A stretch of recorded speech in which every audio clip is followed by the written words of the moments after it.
Je suis parfois blanche, parfois noire, parfois les deux en même temps. Je sais être entière, de moitié et même tranchée. Qui suis-je ? Vous avez bien entendu reconnu la lune. Mais pourquoi peut-elle nous montrer différents aspects ? Et pourquoi on peut la voir en plein jour ? N'était-ce pas un astre de nuit ?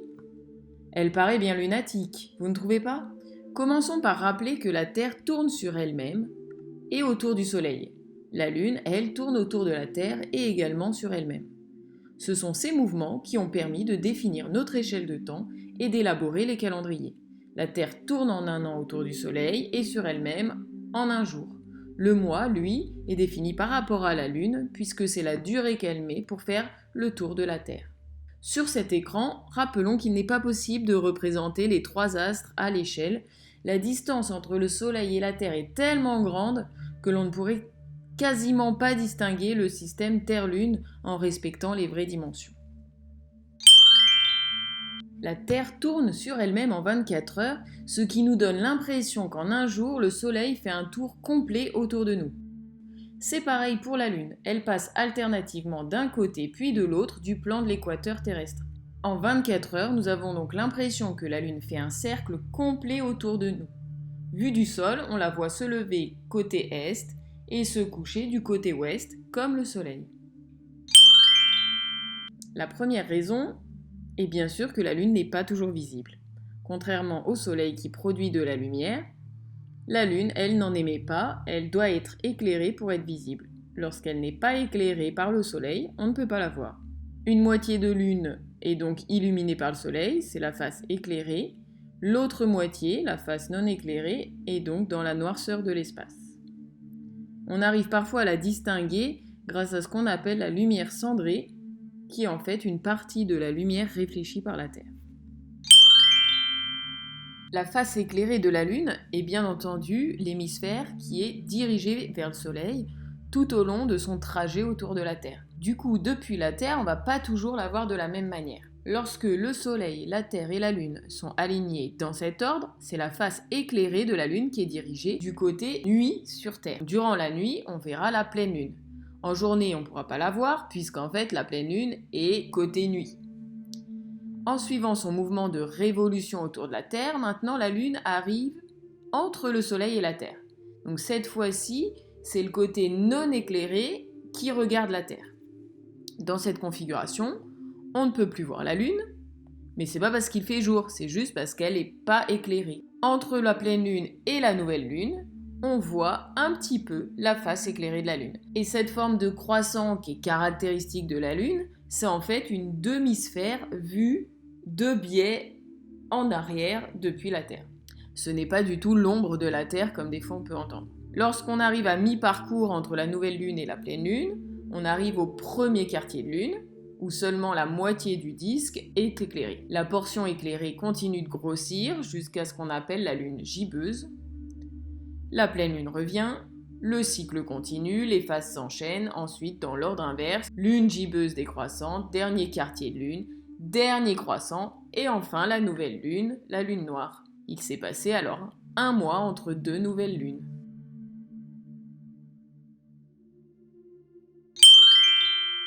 On va partir d'un jour de nouvelle lune où la lune et le soleil seraient alignés. Comme leurs vitesses apparentes sont différentes d'un jour à l'autre, c'est comme si on voyait la lune qui se décalait un petit peu par rapport au soleil vers l'est. L'éclairage de la lune change donc petit à petit et on finit par apercevoir un tout petit peu de sa face éclairée. C'est le premier croissant qu'on arrive à apercevoir juste au coucher du soleil. Le jour où on peut apercevoir le nouveau croissant de lune, c'est le premier jour du mois dans le calendrier islamique. Le lendemain, la lune s'est encore un peu décalée par rapport au soleil, le croissant est un peu plus gros et la lune se couche un peu plus tard. Les jours suivants, le quartier grossit, qu'on voit la lune de plus en plus tard en fin de journée. On arrive au premier quartier de lune, donc la moitié de la lune est éclairée. Elle se trouve à 90 degrés à l'est du soleil. La lune se lève après-midi et va se coucher à minuit. On peut donc voir le premier quartier dans l'après-midi et le soir. Les jours vont défiler jusqu'à la pleine lune qui se trouve alors à ce moment-là à l'opposé du soleil. Donc la lune va se lever quand le soleil va se coucher. La lune sera au plus haut à minuit. La lune continue son cycle et à se décaler vers l'est.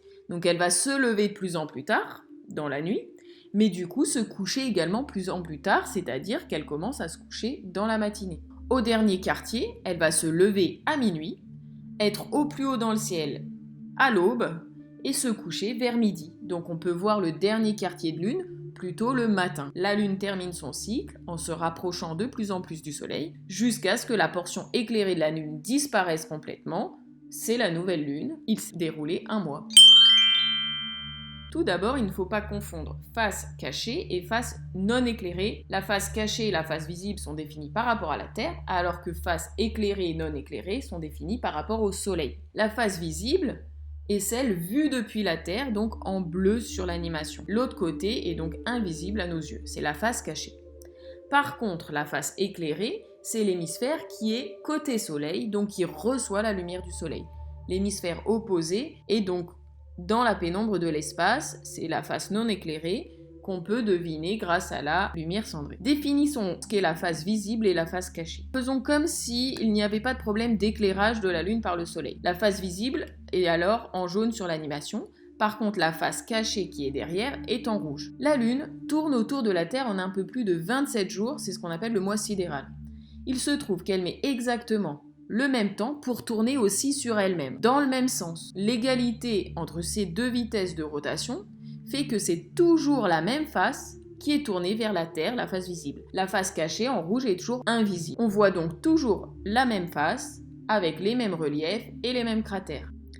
On entend parfois dire que la face cachée est sombre et froide. Ben non, puisque la Lune tourne sur elle-même, donc elle est régulièrement éclairée par le Soleil, tout comme la face visible.